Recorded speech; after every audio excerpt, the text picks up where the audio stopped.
আসসালামু আলাইকুম। এটা একটা বাড়ি। বাড়িটা খুব বেশি পুরাতন যে এমন না। ৬-৭ বছর আগের হবে বাড়িটা।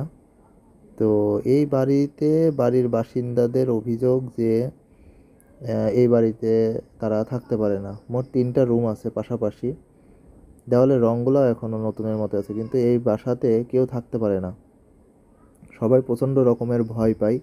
বিশেষ করে রাত্রেবেলায় নাকি এখানে ছোটাছুটির আওয়াজ, তারপরে হাসাহাসির আওয়াজ আসে। আর বাড়ির যেসব ছোট ছোট বাচ্চা কাচ্চা আছে তারাও এই বাড়িতে থাকে না, ভয় পায় দিনের বেলাতেও। এই জন্য তারা এই রুম 3টাকে আলাদা করে রেখে দিয়েছে, সবসময় রুমে তালা ঝুলে থাকে। তাদের ভাষ্য মতে আজ থেকে 2 বছর আগে তারা বেড়াতে গেছিল 3-4 দিনের জন্য।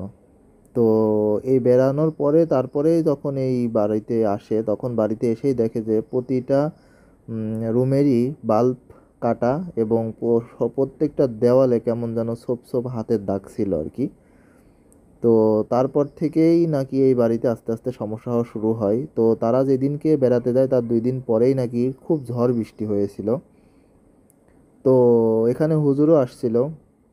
হুজুর এসে বন্ধ করে দিয়ে যায়।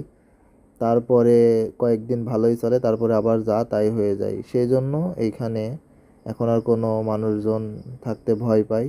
আমি যখন ভেতরে আসি তখন আমি একাই আসি। তাদের একজনকে আসতে বললেও তারা আসে না, বলে যে আমরা এই ঘরের মধ্যে যাই না। এমন অনেক ঘটনাই আছে যে জিন কিংবা কোনো এনটিটি এমন ঘরবাড়ি দখল করে নেয়, অনেক সময় আছে। আর এই বাড়িটা একটু বাড়িঘর থেকে একটু দূরে, মানে মোটামুটি এই বাড়ির আশেপাশে প্রায় 200 কিংবা 300 মিটারের মধ্যে আর কোনো ঘর নেই, নিরিবিলি একটা জায়গা। তো এমন সমস্যা, ঘরের মধ্যে জিনিসপত্র সবই দেখেন সব ঠিকঠাকই আছে, কিন্তু মানুষজন থাকতে চায় না এবং থাকতে পারেও না। তারা প্রচণ্ড রকমের ভয় পায়। বিশেষ করে রাত্রেবেলায় অদ্ভুত রকমের আওয়াজ আসে। আমি যখন এর ভেতরে ঢুকি তখন আমিও নিজে সূরা কালমা পড়ে আমি পুরো আমার শরীরটা বন্ধ করে রাখি, কারণ বলা তো যায় না। হুম তো এই হচ্ছে অবস্থা। ওর পাশে আরেকটা রুম আছে, এইদিকে আরেকটা রুম আছে, ছোট রুম।